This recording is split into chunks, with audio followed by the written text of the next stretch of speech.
تم میرے ہو۔ اس نے جو ہی کمرے میں قدم رکھا، فون کی بیل ایک دم بجنے لگی۔ اس نے ایک نظر سیل فون کی طرف دیکھا، پھر غصے کے عالم میں سفید رنگ کی گیند کو دیوار پر پوری شدت سے دے مارا۔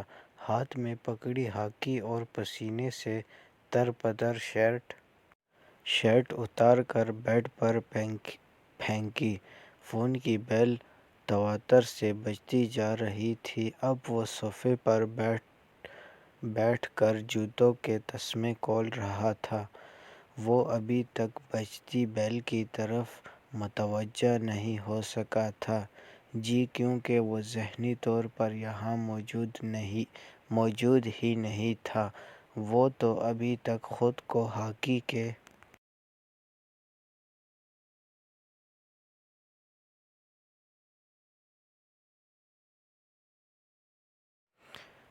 کے میدان میں محسوس کر رہا تھا۔ 100 گز لمبے اور 60 گز چوڑے ہاکی کے اس میدان میں ابھی تک تماشائیوں کا ہنگامہ مچا ہوا تھا، اور آج کی شکست بری طرح اسے تلملا رہی تھی۔ تھوڑی دیر اس نے فون کے بند ہو جانے کا انتظار کیا، پھر کچھ سوچ کر کھویا کرانٹ کھا کے اٹھا۔ مائی گاڈ! اگر لالا کا فون ہوا تو وہ کس قدر پریشان ہو رہے ہوں گے۔ پھرتی سے فون اٹھا کر اس نے اسکرین کی طرف دیکھا۔ اسکرین پر چمکتا نمبر اجنبی نہیں تھا۔ وہ پہلے 1 سال سے اس نمبر سے آنے والی ہر کال نہ چاہتے ہوئے بھی اٹینڈ کر رہا تھا۔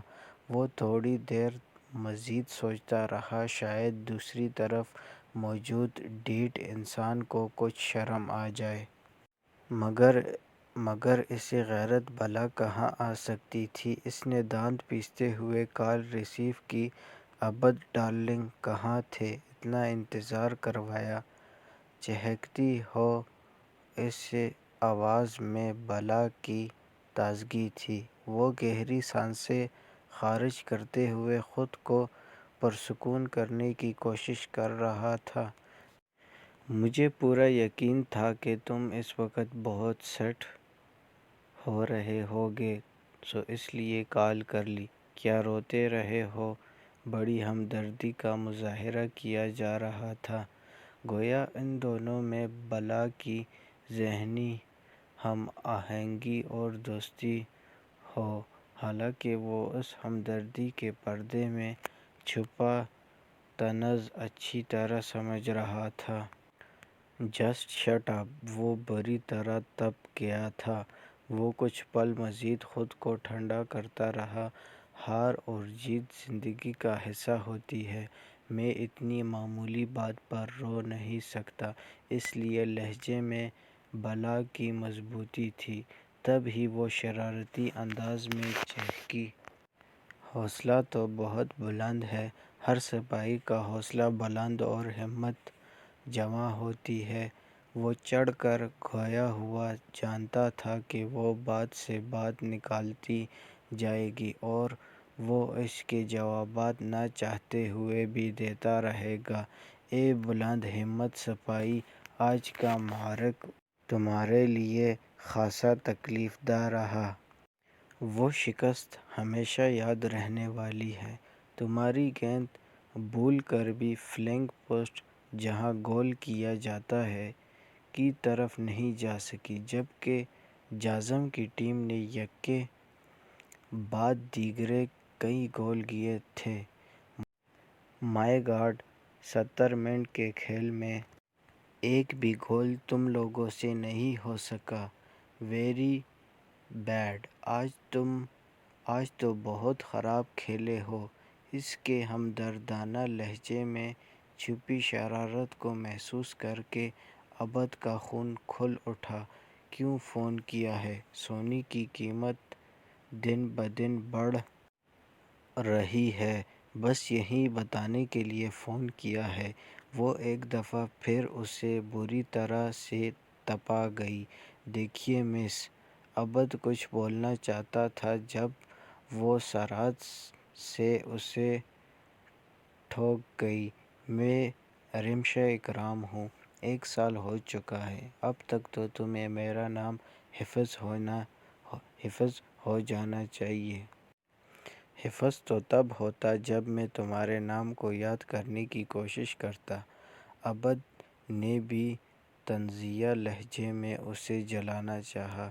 کوئی بات نہیں، صرف حفظ نہیں کرو گے بلکہ میرے نام کی مالا بھی جپنے لگو گے۔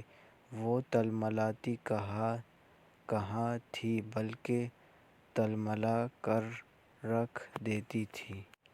بڑی خوش فہمی ہے۔ وہ خون کے گھونٹ بھر کر رہ گیا تھا۔ جو بھی کہہ لو، اسے کون سا پرواہ تھی۔ Just shut up. عبد پھر سے سخت الفاظ کہتے کہتے رک گیا۔ خواتین سے نازیبا گفتگو کرنا اسے کبھی بھی پسند نہیں رہا تھا، مگر یہ رمشا اکرام اسے ضد کر کے رکھ دیتی تھی۔ تم نے فون کرنے کی وجہ نہیں بتائی، اس نے روکے لہجے میں پوچھا۔ اس لیے فون کیا تھا تاکہ تم سے پوچھ سکوں ہاکی کا کھیل برصغیر پاک و ہند میں کب متعارف ہوا۔ رمشا نے قہقہتی آواز میں اسے چڑھایا۔ ویسے آج تم بہت خراب کھیل رہے تھے، 3 گول مس کیے۔ تم اچھے کھلاڑی نہیں ہو۔ وہ اس کی دکھتی رگ پر ہاتھ رکھ کے مسلسل بول رہی تھی۔ میں تمہیں لنچ کی آفر کرنا چاہتے ہو کیا؟ وہ جانتی تھی اب عبد ضرور کچھ نہ کچھ بولے گا۔ جی، اسی لیے اس کی بات سنے بغیر اپنی سناتی رہی۔